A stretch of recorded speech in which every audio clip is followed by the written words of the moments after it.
A representation made by a United Kingdom Lord in the House of Lords last week has come as music to the ears of Colombo.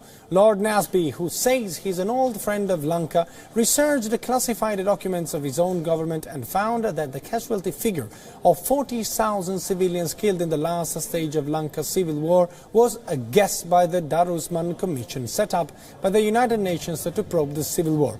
The real number was around 7,000. Wion's Clark spoke exclusively to Lord Naseby in London. Here is a report. Take a look. The 30-year civil war in Sri Lanka ended in May 2009. But at the behest of the United Nations Human Rights Council, UNHRC, the world has been aggressively demanding that the Sri Lankan armed forces admit that they killed 40,000 civilians during the last phase of civil war. Prime targets of the West censure are former President Mahinda Rajapaksa, the first Sri Lankan head of state to ignore Western intervention and bring that war to an end, and his brother, the then Defence Secretary, who is accused of giving the armed forces a free hand to kill the civilians. For years, it seemed as though especially the United Kingdom, home to a large Sri Lankan Tamil population, was immune to seeing reason. But British parliamentarian Lord Naseby has blown a hole now in that intransigence by quoting not only the figures cited by the then United States ambassador in Sri Lanka, but also classified reports by Britain's own defence attaché in the war-ravaged country at the time. He spoke exclusively to Wion's Mandy Clark in London. I tracked the war carefully. And I thought to myself, I can't actually believe these official figures because it didn't stack up to the information I was getting. So what I did was I asked for a freedom of information inquiry of what dispatches were sent by our defence attaché, that's the UK defence attaché, to the Foreign Office through the latter days of the war. And the dispatches, I was refused them by the Foreign Office. Appealed twice, still refused. Then appealed to the Information Commissioner, which is my right. He understood why I was actually asking these questions. And lo and behold, I got 26 pages of redacted dispatches. Missing were the last 6 weeks of the war. So I put in an appeal to him, and lo and behold, another 12 arrived. And armed with that, I went through them very carefully. And in there was more than enough evidence that no one in the Sri Lankan government had said about killing any civilians at all. That was not the objective of the exercise. And indeed the indications were from him, that is our defence attaché, that it was about 7,000 civilians probably killed. But even he says that a quarter of those were quite possibly Tamil Tigers because they'd thrown away their uniforms.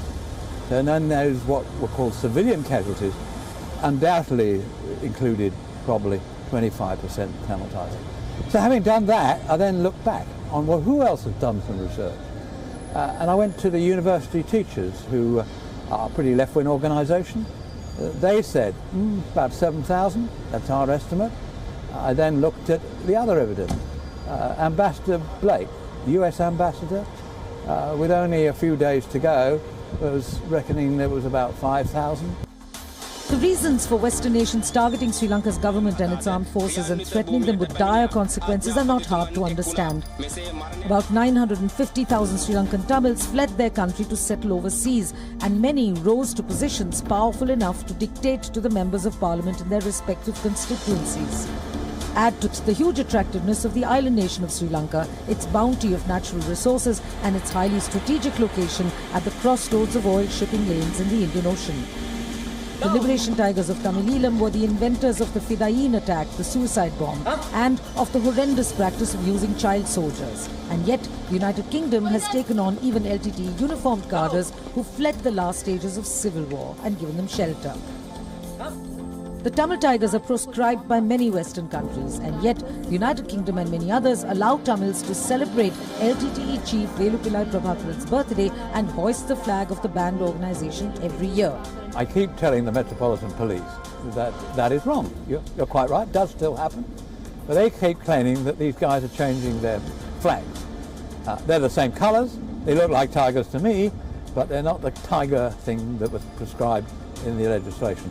So that is work to be done, and it has to be done. And my colleagues here, actually this morning, raised with me, what are we doing now to make further representation to the anti-terror unit of the Metropolitan Police to sort this situation out. Quite wrong to have all these flags. Lord Naseby's stand in Parliament last week has been hugely appreciated in Sri Lanka.